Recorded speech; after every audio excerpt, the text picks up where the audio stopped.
The stars had always seemed quiet to the people of Earth.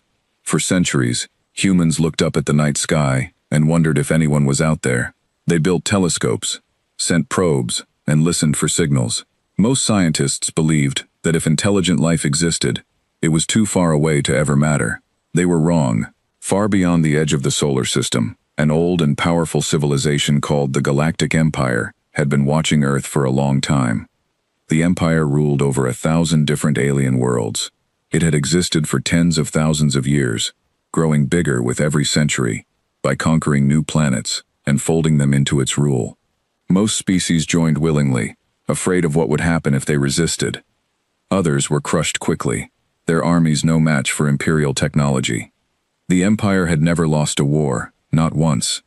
And because of this, its leaders believed no species in the galaxy could ever stand against them. When Imperial scanners first picked up radio waves from Earth, nobody took it seriously.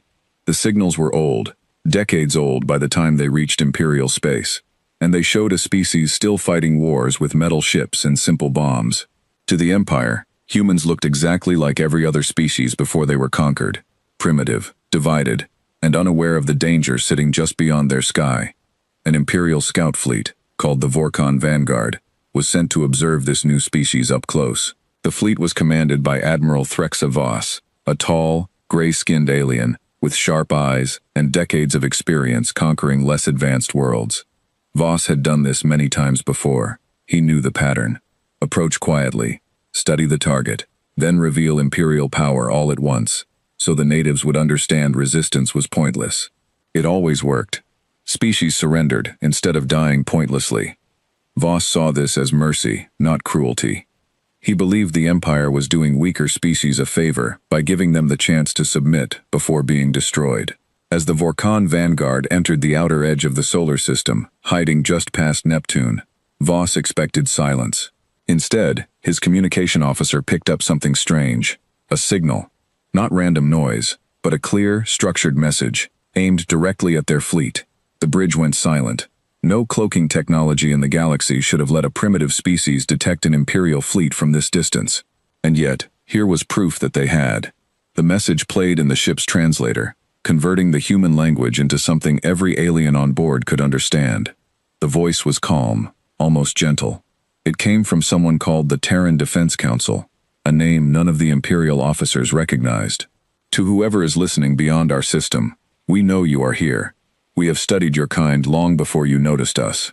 Humanity has fought many wars among itself, wars that nearly destroyed us more than once. We have learned hard lessons from them. We do not wish for conflict with you. But if you come closer with intentions of conquest, we ask you to reconsider. Turn back now. This is not a threat. It is a warning, given out of respect, not fear. For a moment, nobody on the bridge spoke. Then, laughter broke the silence. Officers chuckled, shaking their heads. To them, this was almost adorable. A species that hadn't even discovered faster-than-light travel was warning the Galactic Empire, a civilization that had conquered 1,000 worlds, to stay away. Voss allowed himself a small smile. They have spirit, he said. Foolish, but spirit. His second-in-command, a sharp-featured alien named Keshtral, shook his head. Foolish is right. No cloaking failure has happened in centuries. How did they detect us? Voss waved a hand. Luck. Old equipment misfiring on their side, perhaps. Or their instruments picked up gravitational disturbances from our engines. It does not matter. We will proceed as planned. The plan was simple. The Empire's approach to first contact rarely changed. Send a small, controlled fleet close enough to be seen. Let the target species panic. Then offer them a choice. Peaceful surrender and a place within the Empire. Or resistance and eventual defeat.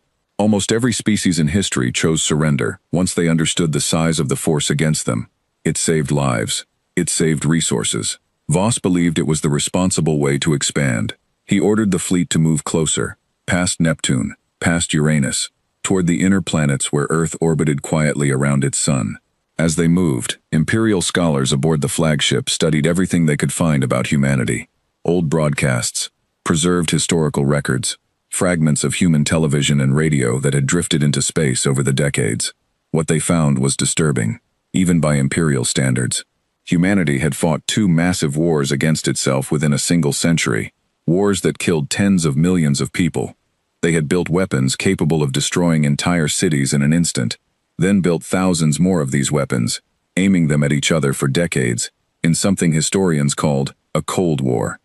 They had committed genocides, fought civil wars, and split themselves into hundreds of competing nations, often more suspicious of each other than of any outside threat. To imperial eyes, this only confirmed what they already believed. Humans were dangerous to themselves, disorganized, and desperately in need of guidance. Some imperial officials even argued that conquering Earth would be an act of mercy, saving humanity from itself before it could cause any more damage. But not everyone agreed.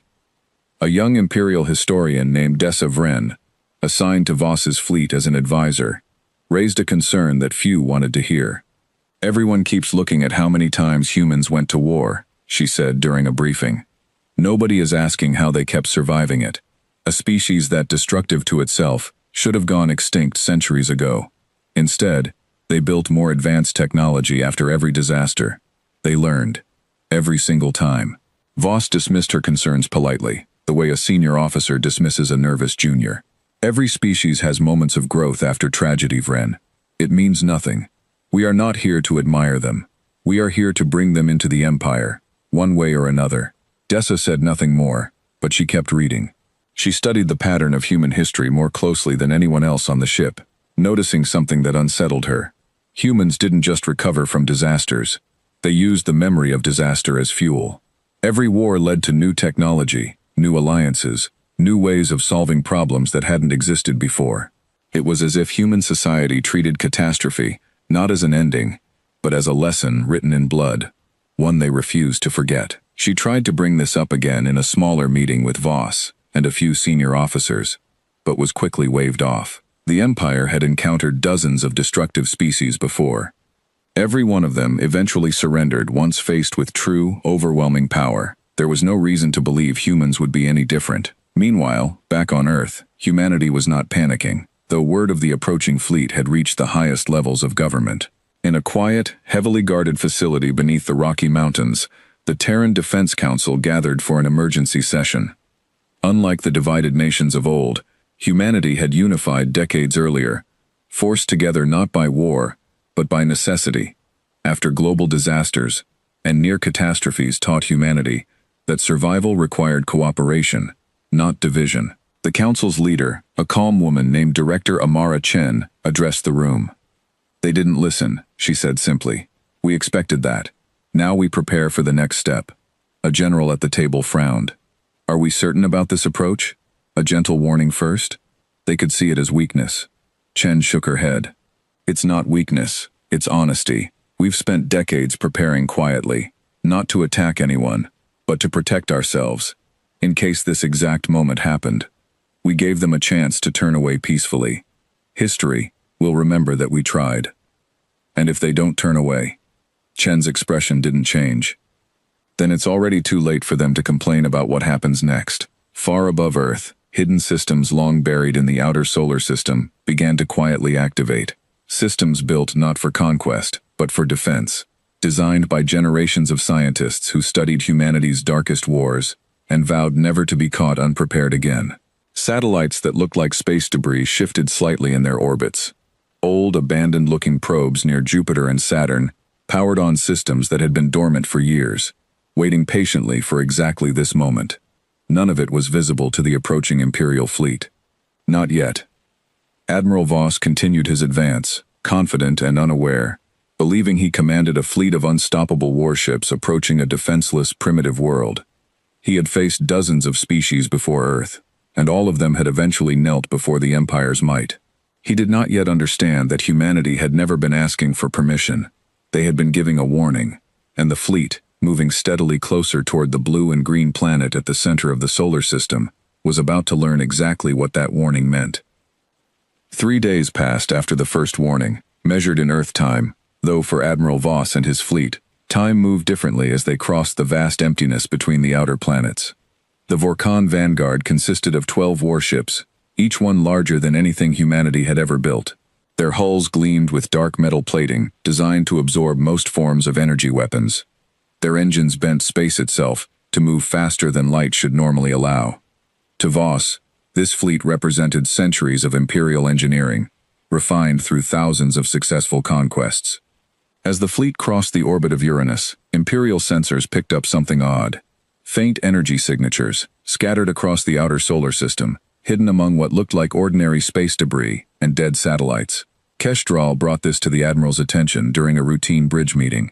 Background radiation, most likely, Voss said, barely glancing at the data. Or leftover junk from their early space exploration attempts. Humans sent thousands of satellites into orbit before they unified as a species. Most of it is probably still floating out here, forgotten. Desavren, still serving as historical advisor, studied the readings more carefully. Something about the pattern didn't sit right with her. The signatures weren't randomly scattered. They were spaced out with a strange, deliberate precision, almost like a net stretched loosely across the outer solar system. She mentioned this to Voss, but he brushed it aside again. You see patterns everywhere, Vren. It is your job as a historian, I understand. But we are not here to study space debris. We are here to bring a message to the humans, and if necessary, remind them why resistance is pointless. The Empire's approach to first contact had a specific structure, one that had worked for thousands of years across countless worlds. First, observe. Second, send a formal warning of Imperial arrival, offering peaceful integration. Third, if the warning is rejected or ignored, demonstrate overwhelming force through a controlled show of power, usually the destruction of an unpopulated area or an old abandoned structure, enough to prove capability without unnecessary bloodshed. This method had ended almost every first contact situation in Imperial history, with peaceful surrender. Voss ordered the fleet to send its official warning to Earth, translated into every major human language his linguists could identify from old broadcasts. The message was formal, direct, and full of Imperial confidence. People of Earth, we are the Galactic Empire, rulers of 1,000 worlds across the stars. We have observed your species and understand your history of conflict and division. We offer you a path to peace and prosperity through membership in our empire. Submit to Imperial authority within one solar cycle, and your world will be protected, your technology advanced, and your people given a place among the stars. Resist, and you will face consequences you cannot begin to understand. This is your only warning. The message was sent, bouncing across radio frequencies toward Earth. Imperial officers waited, expecting either silence or a desperate plea for mercy. The two most common the two most common reactions from primitive species throughout history. Instead, Earth replied within hours, not with panic, not with pleading. The response was short, translated instantly by the ship's systems into every alien language aboard. We warned you. Voss stared at the message for a long moment. Around him, several officers exchanged confused glances. Kestrel broke the silence first. That's it? No demands? No surrender terms? No plea for their lives? Voss frowned, tapping his fingers against the armrest of his command chair. It could be a translation error, or perhaps a defiant gesture meant to save face before their inevitable surrender. Species do strange things when they are frightened. Desavren, however, felt a chill she couldn't quite explain. She had spent weeks studying human history, and something about this reply matched a pattern she had noticed before. Humans didn't respond to threats with panic. They responded with quiet, calculated resolve, especially when they believed they had already prepared for the worst. She thought of the world wars she had studied, how humanity had rebuilt itself again and again, each time emerging more advanced, more unified, more prepared for the next disaster. She raised her concern once more during the evening briefing. Admiral, I don't think this is defiance for the sake of pride. Their historical pattern shows something different. When humans believe a threat is real and unavoidable, they don't panic. They prepare, quietly, long before the threat arrives. I think this message means exactly what it says. They warned us, and they believe the warning still stands, regardless of what we do next. Voss considered her words for a moment, then shook his head. Vren, I respect your research, but you are reading too much into a single phrase. No species without faster-than-light travel has ever successfully resisted Imperial conquest. Not once, in the entire history of the Empire. Whatever they believe they have prepared, it will not be enough. The fleet continued its approach, crossing into the region of space near Saturn. As they moved, more strange energy signatures appeared on their sensors, scattered like stars across the outer solar system, this time closer and slightly stronger than before. Kestrel, growing increasingly uneasy, ordered a closer sensor sweep.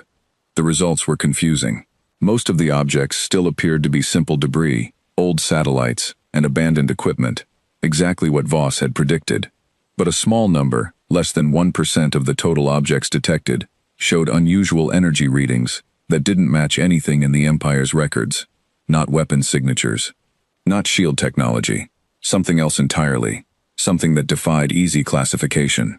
Voss ordered a probe sent to investigate one of the stranger objects, a satellite drifting quietly near Saturn's outer rings. The probe approached carefully, scanning the object from a safe distance. It appeared to be old and non-functional, covered in what looked like decades of space dust and micro-impacts. No response came from the object as the probe circled it, taking readings. Then, without warning, the probe's sensors went dark. Communication with the fleet cut off instantly, as if something had reached out and silenced it in a single moment. Kestrel called for the probe to respond. Nothing. The screen simply displayed static, then silence. The bridge went quiet. Voss ordered a second probe sent to the same location. This one approached even more cautiously, scanning from twice the distance. As it neared the object, its sensors also began flickering, distorted by some kind of interference the Empire's systems couldn't identify or counter. "Recall it," Voss ordered sharply. The probe reversed course immediately, and its systems stabilized once it moved far enough away. Dessa Vren stepped forward. "Admiral, I think it's time we consider that these aren't ordinary satellites. If humanity built defensive systems disguised as space debris, systems designed specifically to interfere with unfamiliar technology, it would explain everything. The scattered pattern, the strange energy readings, even how they detected our fleet in the first place." Voss's expression hardened. For the first time since entering the solar system, a flicker of doubt crossed his face. But he quickly dismissed it, unwilling to let uncertainty shake his confidence in front of his crew. "Even if you are correct, Vren, disguised defenses do not win wars. They delay them. The Empire has encountered hidden defenses before, on a dozen different worlds. They inconvenience us. They do not stop us." He ordered the fleet to adjust its course slightly, avoiding the cluster of strange objects near Saturn, continuing steadily toward Earth. The delay cost them little time, and Voss reassured his officers that this was simply an expected obstacle, nothing more than a minor technological curiosity from a primitive species trying to appear more capable than it truly was. Meanwhile, on Earth, Director Amara Chen received updates from the outer solar system relayed through humanity's carefully hidden monitoring network. She studied the reports quietly in the underground command center beneath the Rocky Mountains, surrounded by advisors and military officials. They avoided the first cluster, a young analyst reported, watching the fleet's projected path shift slightly on the display. "They're being cautious now." Chen nodded slowly. "Cautious, but still coming. They still believe this ends the same way it always has for them." An older general beside her frowned. "Should we send a stronger message? Make it clear how serious this is?" Chen shook her head. "We already told them the truth. We warned them clearly, honestly, without threats or exaggeration. If they choose not to believe us, that is their decision, not our failure. We will not beg a fleet of invaders to save themselves from consequences they refuse to acknowledge." The room fell silent for a moment, as everyone absorbed the weight of her words. Then Chen added quietly, almost to herself, "They still think this is about proving strength. They don't understand yet. This was never a contest of strength. It's a matter of choice, and they've made theirs." Far above, the Imperial fleet continued its approach, drawing closer to Earth with each passing hour, unaware that the true nature of humanity's warning was about to become impossible to ignore. By the time the Vorkon vanguard crossed the orbit of Mars, Admiral Voss had grown quietly frustrated. Every hour brought new sensor readings from the strange objects scattered throughout the solar system, and every hour, his officers found fewer answers and more questions. The fleet had rerouted twice more to avoid clusters of the disguised satellites, and each detour cost precious time. Still, Voss refused to see this as anything more than a minor inconvenience caused by a species desperate to appear more advanced than it truly was. Kestrel, however, had grown increasingly cautious. He requested a full tactical review before the fleet moved any closer to Earth. Voss allowed it, mostly to quiet the growing unease spreading through his officers. The review revealed something troubling. Imperial engineers, studying the failed probes sent toward the mysterious satellites, discovered that the interference wasn't random. It followed a careful, structured pattern, as if something intelligent was actively responding to their scans, learning from each attempt, adjusting in real time. This wasn't old, forgotten technology drifting uselessly in space. It was active. It was watching them. Desavren, called in to review the findings alongside the engineers, felt a growing sense of unease that she couldn't shake. She thought back to everything she had read about humanity's history. Every disaster, every war, every near collapse had been followed by decades of quiet, determined rebuilding. Humans didn't panic when threatened. They prepared. And if this pattern held true even now, then the strange objects surrounding the solar system weren't just simple defenses. They were part of something much larger. Something built over decades in complete secrecy. Waiting patiently for a moment, exactly like this one, she brought her concerns to Voss one final time, standing firm despite his previous dismissals. "Admiral, I believe we are no longer approaching a defenseless world. I believe we already crossed into contact with an active defensive network, one specifically designed to study and adapt to unfamiliar technology. Every probe we've lost hasn't been destroyed. It's been studied." Voss considered her words carefully this time, his earlier confidence slightly shaken by the mounting evidence. But before he could respond, alarms suddenly blared across the bridge. Every screen on the flagship flickered simultaneously. Communication arrays across the entire fleet went silent all at once, cutting off contact between ships that had been coordinating perfectly just moments before.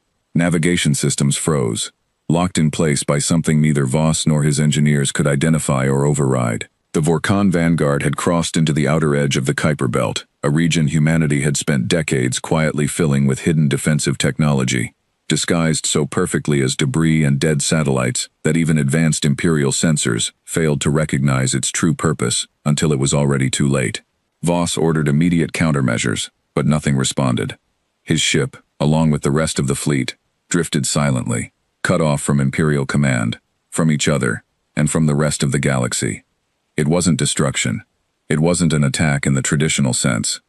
It was isolation, precise and complete, leaving thousands of Imperial soldiers stranded in silence, unable to call for help or coordinate a response. For the first time in his long career, Admiral Voss felt something unfamiliar creeping into his chest. Fear. Kestrel worked desperately alongside the engineering teams, trying to restore even partial communication between ships. Hours passed with no success.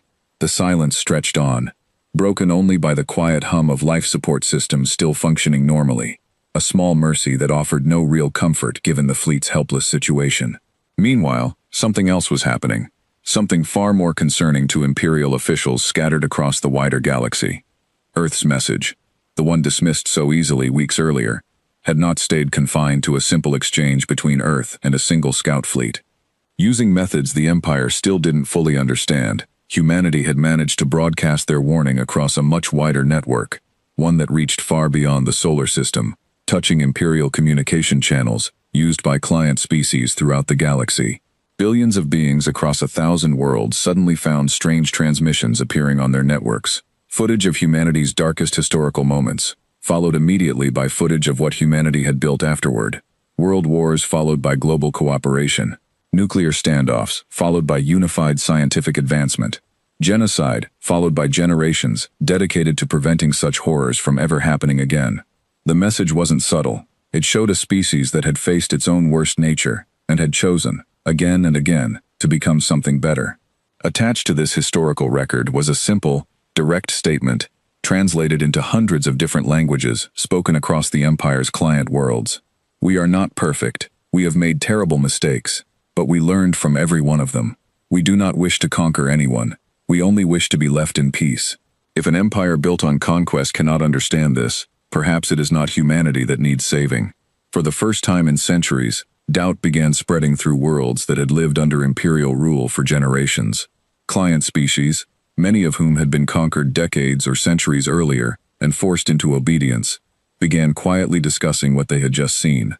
If humanity, a species with such a violent history, could still find a way toward peace and unity, without an empire forcing them into submission, what did that say about the Empire's justification for ruling over so many unwilling worlds? Imperial officials scrambled to control the spread of the message, blocking channels, and issuing statements dismissing it as primitive propaganda. But the message had already done its damage. Seeds of doubt, quiet and dangerous, had been planted across 1,000 worlds that had never questioned Imperial rule before. Back in the solar system, Admiral Voss remained trapped in silence, his fleet drifting powerlessly through space. After nearly 2 full days without contact, a single transmission broke through the interference, reaching his flagship directly. It wasn't from Imperial Command. It was from Earth. The voice was calm, measured, and unmistakably human. It came from Director Amara Chen herself, speaking directly to the stranded fleet for the first time. Admiral Voss, we understand you can hear this message, even if you cannot respond. We did not disable your fleet to destroy you. We disabled it to make you listen. You crossed into our system, despite multiple warnings given honestly, without exaggeration or threat. We told you this would happen. We are not your enemy unless you force us to become one.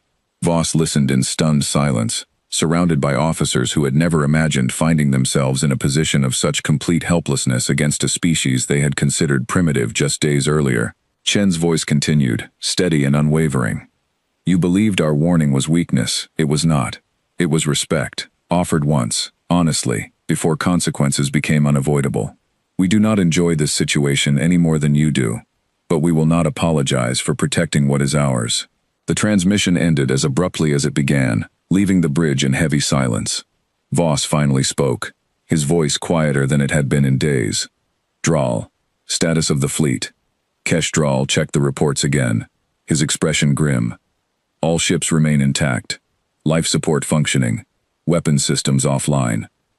Navigation locked. We are completely at their mercy, Admiral. Voss sat back in his chair, staring at the dark screen where Chen's message had played moments earlier. For the first time, he allowed himself to fully consider what Dessa Vren had been trying to tell him from the very beginning. This had never been a primitive species bluffing about power they didn't have. It had been an honest, calculated warning from a species that understood exactly what it was capable of, and exactly what it would take to prove that capability if necessary. Dessa approached quietly, standing beside the Admiral's chair. They didn't destroy us, Admiral. They could have. Every ship in this fleet was completely vulnerable the moment our systems went dark. Instead, they chose to talk. Voss nodded slowly, understanding settling over him with the weight of a decision he now had no choice but to make. Because they aren't interested in destruction, Vren. They're interested in being left alone, and we crossed a line no one warned us not to cross, except they did warn us. Twice. Far beyond the fleet's isolated position, similar situations were unfolding elsewhere. Reports trickled in slowly through backup channels that still functioned, revealing that Imperial monitoring stations throughout the galaxy had noticed unusual activity among client species. Small acts of resistance, quiet refusals to follow Imperial orders, whispered conversations about the message from Earth, spreading from world to world despite the Empire's efforts to suppress it. For the first time since the Empire's founding, cracks were beginning to show in a structure that had stood unchallenged for tens of thousands of years. Cracks caused not by military defeat, but by a simple, honest message from a species the Empire had once dismissed as too weak to matter. Voss finally issued an order he never imagined giving in his long career. Open every channel we still have access to. Send a formal request for parley directly to Earth's leadership. It's time we listen to them, instead of the other way around. As the request was sent, drifting quietly through space toward a planet that had tried to warn them from the very beginning, Admiral Voss couldn't shake a single realization settling heavily over him. The Empire had spent so long assuming humanity's warning was empty, they had failed to notice it was already far too late to matter. The request for parley reached Earth within minutes, relayed through the same channels Director Chen had used to contact the stranded fleet. In the underground command center beneath the Rocky Mountains, the Terran Defense Council gathered once again, reviewing the Imperial message with careful attention. Admiral Voss's request was formal, almost stiff, clearly written by someone unaccustomed to asking for anything from a species he had considered beneath him just days earlier. It requested a meeting between Imperial and Terran representatives to discuss the situation and find a peaceful resolution. Director Chen read the message twice before setting it down. They want to talk now, she said quietly. Interesting how quickly priorities change once the ships stop working. A younger council member, a strategist named Marcus Webb, leaned forward. Should we accept? This could be a genuine attempt at peace, or it could be a delay tactic while they wait for reinforcements. Chen considered this for a moment. Either way, Refusing to talk serves no purpose.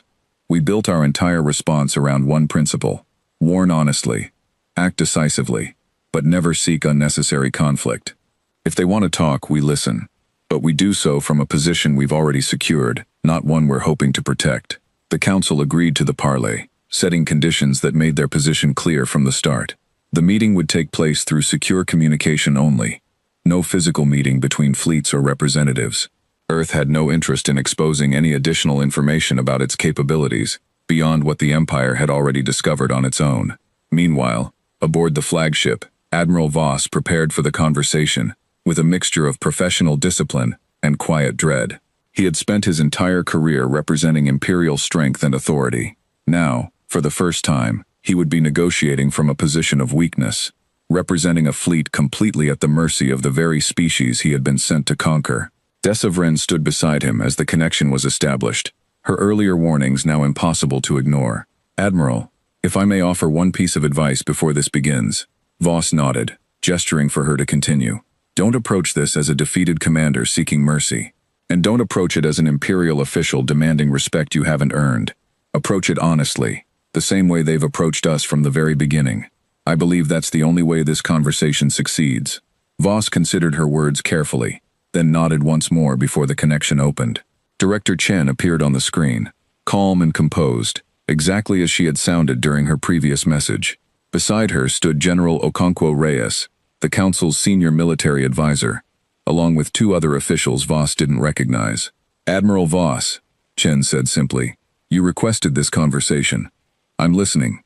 Voss straightened in his chair, choosing his words carefully. "Director Chen, my fleet remains stranded within your solar system, without weapons, navigation, or communication with Imperial Command. I am prepared to discuss terms for our safe departure, as well as terms for future relations between our peoples." Chen's expression remained neutral. "Before we discuss terms, Admiral, I think it's important to address something directly. You approached our system with the clear intention of conquest, despite two separate warnings asking you to reconsider. Do you understand why that approach failed?" Voss hesitated, glancing briefly at Dessa before answering honestly. "Because we assumed your species lacked the capability to resist meaningfully. We were wrong." "It's not just about capability, Admiral," Chen replied.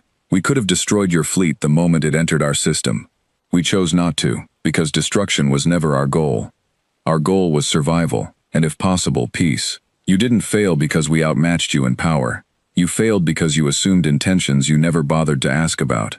The words settled heavily over the connection, and for a long moment, neither side spoke. Voss finally broke the silence, his voice quieter than usual. "Then tell me, Director, what do you want from us?" Chen answered without hesitation. "The same thing we asked for from the very beginning, to be left alone. We have no interest in conquering other worlds, no desire to expand beyond our own system unless threatened. We are not interested in ruling over anyone. We only want the freedom to continue building our own future, without outside forces deciding that future for us." General Reyes added, "Your fleet will be released once we've confirmed there's no immediate threat to our system. We're not interested in holding your people prisoner, or using this situation to demand unreasonable concessions. But we do expect a clear, formal acknowledgement that Earth is not, and will not become, a territory of the Galactic Empire." Voss glanced toward Dessa again, who gave a small, encouraging nod. He turned back to the screen. "I am prepared to recommend exactly those terms to Imperial Command, along with a full report detailing the reasons for our failure here. I believe, given what has already spread across Imperial networks regarding your history and intentions, there may be little appetite among the wider Empire to pursue further conflict with Earth." Chen's expression softened slightly, though her tone remained firm. "Then we have a foundation to build from, Admiral." As the negotiations continued, similar conversations were unfolding across dozens of other Imperial worlds, though not with such calm diplomacy.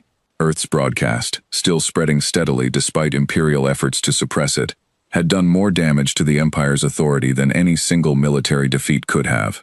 Client species who had lived under Imperial rule for generations, species who had long ago given up hope of independence, found themselves quietly inspired by humanity's example.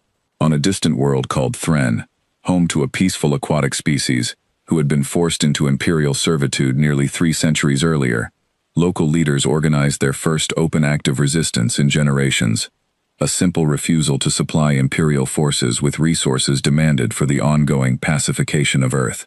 Small, quiet acts like this began appearing across multiple systems, each one inspired by the same message. A species facing overwhelming odds had chosen honesty and preparation over submission, and it had worked. Imperial High Command, based on the capital world of Corveth Prime, found itself facing a crisis far larger than a single-stranded fleet.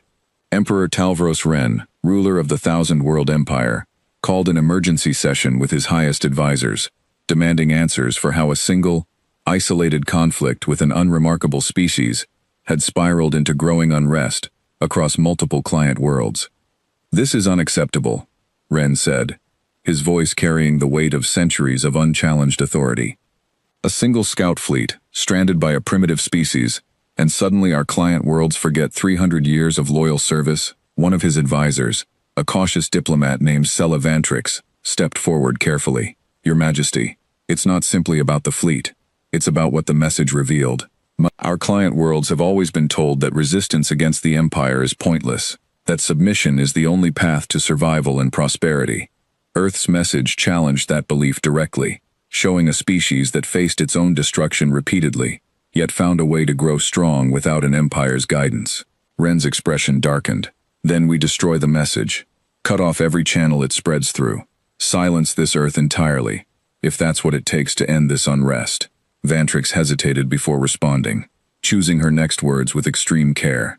"Your Majesty, our fleet is currently stranded within their system, completely at their mercy. If we escalate this situation now, threatening the total destruction of their species, and it fails, the damage to Imperial authority would be far worse than anything we've experienced so far. We would be proving Earth's message correct with our own actions." The room fell silent, the weight of the situation settling over even the most confident advisors. Ren sat quietly for a long moment before finally speaking again, his voice noticeably calmer, though still filled with barely restrained frustration. "Then what do you suggest?" Vantrix took a careful breath. "I suggest we accept Admiral Voss's negotiated terms. Withdraw our forces from their system, formally recognize their independence, and quietly manage the unrest among our client worlds through more traditional methods, before this spreads any further." Ren considered this option for a long moment, clearly disliking every part of it, before finally nodding once. "Fine, withdraw the fleet, but make it clear this decision comes from strategic patience, not weakness. I will not have this recorded as an Imperial retreat."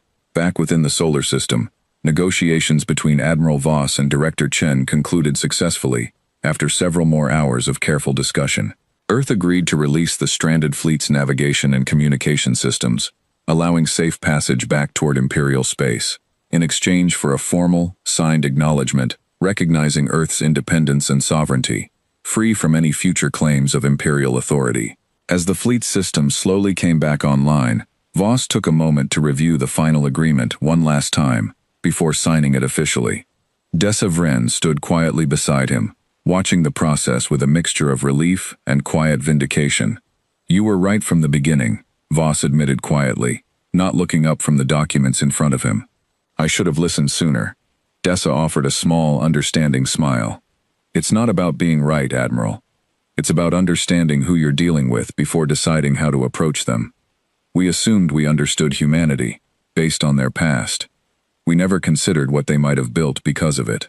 As the Vorkon Vanguard slowly regained full control of its systems, preparing for the long journey back to Imperial space, Admiral Voss allowed himself one final look at the distant blue and green planet visible through the viewport.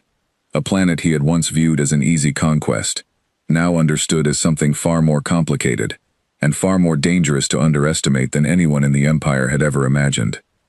6 months passed after the Vorkon Vanguard limped back into Imperial space, carrying with it a formal treaty recognizing Earth's independence. For Admiral Voss, those 6 months felt longer than his entire career combined. He had expected disgrace upon his return, perhaps even removal from command. Instead, Emperor Talvros Ren received him with a strange, careful courtesy, more interested in understanding what had happened than punishing the officer who had failed to conquer a single, unremarkable world. The treaty itself became public knowledge across the Empire almost immediately, despite efforts by Imperial officials to control the narrative. Client worlds that had spent generations under imperial rule now had documented proof that resistance wasn't always pointless, that a species facing overwhelming force could still choose the terms of its own survival, if it prepared honestly and refused to be intimidated into premature surrender. The unrest that began quietly on worlds like Terran didn't fade away as imperial officials had hoped. Instead, it grew steadily, spreading from one client world to another, each act of resistance inspired by the memory of Earth's calm, unwavering warning against an empire that had assumed conquest was inevitable. Small refusals became larger protests. Larger protests became formal demands for renegotiated terms of imperial rule. Some worlds, emboldened by the example Earth had set, began drafting their own declarations of independence, citing the treaty between Earth and the Empire as precedent. Emperor Ren found himself facing a crisis unlike anything the Empire had encountered in its long history. It wasn't a war. It wasn't a rebellion in the traditional sense. It was something far more difficult to control: doubt, spreading quietly across 1,000 worlds that had never before questioned whether imperial rule was truly necessary for their survival. Sela Vantrix, the cautious diplomat who had advised accepting Earth's terms, found herself promoted to a more prominent role within imperial leadership, tasked specifically with managing relations with increasingly restless client worlds. She approached her new position with the same careful reasoning that had guided her advice regarding Earth. "We cannot rule through fear alone anymore," she explained, during a council session several months after the treaty's signing. "Earth proved that fear only works as long as no one questions it. Once that question exists, once even a single world successfully resists, the entire foundation becomes unstable." Ren, though still uncomfortable with how the situation had unfolded, recognized the wisdom in her words. Slowly, cautiously, the Empire began shifting its approach toward client worlds, offering slightly better terms, slightly more autonomy, hoping to prevent further unrest before it spiraled completely out of control. It wasn't the collapse of the Empire, not yet, but it marked the beginning of a slow, undeniable shift in how the Empire understood its own power. Meanwhile, on Earth, life continued much as it had before the arrival of the Vorkon vanguard, though humanity now carried a new understanding of its place in the galaxy. Director Amara Chen addressed the Terran Defense Council one final time regarding the incident, summarizing what the experience had taught them. "We built our defenses not because we wanted conflict," she said, standing before the assembled council members, "but because we understood that peace without preparation is simply an invitation for those who don't respect boundaries. We warned the Empire honestly, without exaggeration, and we backed that warning with quiet, careful preparation, built over decades, hoping we would never need to use it." She paused, looking around the room at faces that had guided humanity through this uncertain moment in its history. "We didn't seek to conquer, or to prove our strength for its own sake. We only wanted to protect what we built after centuries of hard, painful lessons. That is what this was always about." The message humanity had sent across imperial networks continued circulating for years afterward, becoming something of a quiet legend among species who had lived under imperial rule for generations. Some client worlds began referring to it simply as the warning, a symbol of hope for anyone who believed their circumstances were unchangeable.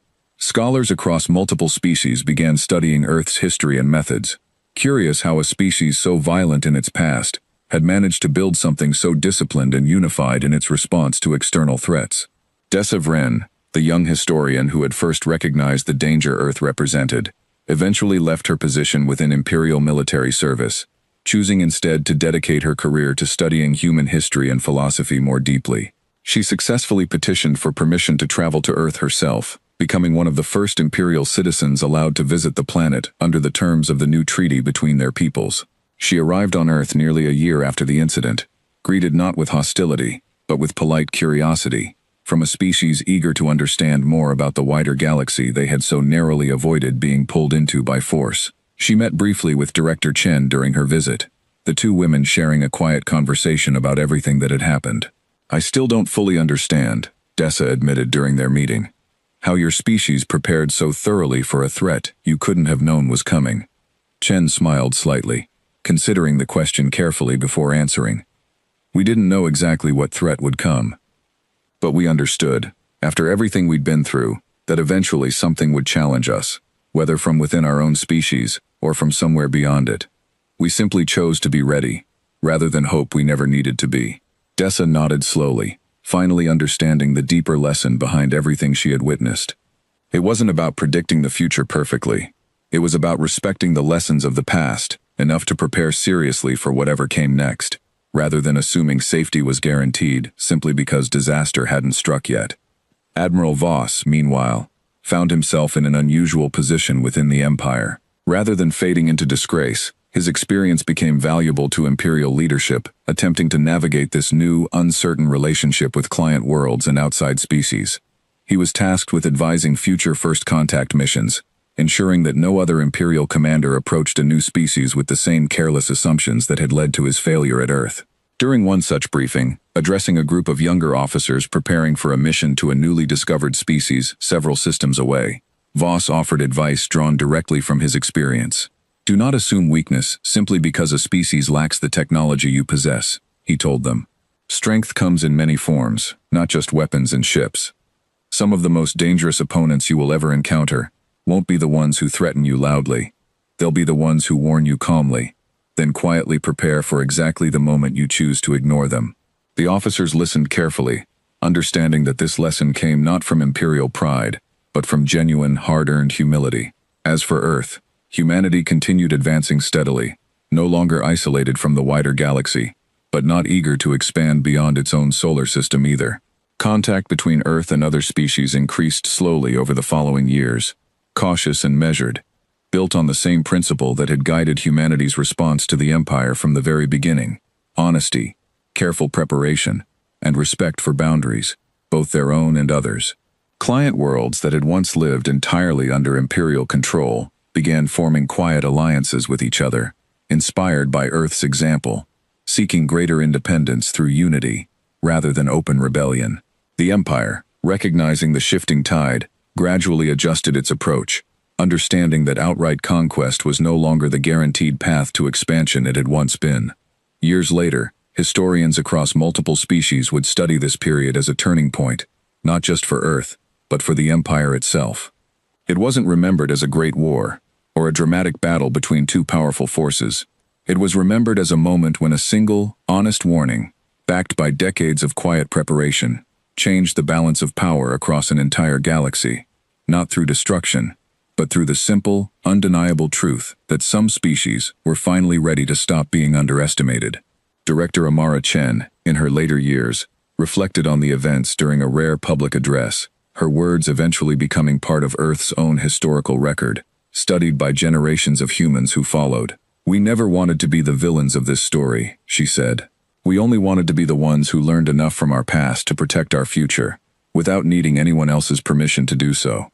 If that lesson reached beyond our own world, if it gave others the courage to expect better for themselves, then perhaps our long, difficult history finally served a purpose beyond our own survival." The stars, once quiet and distant to humanity, no longer seemed so empty or so far away. Earth had sent its warning honestly, prepared for it seriously, and in doing so, had changed not just its own future, but the future of countless worlds who finally understood that even the smallest, most unlikely species could hold the line against an empire, if it simply refused to be caught unprepared. And across the galaxy, in quiet corners of client worlds still living under Imperial rule, a simple message continued to spread, carried not by force, but by hope, that no matter how powerful an empire seemed, it was never truly too late to say, clearly and honestly, that enough was enough.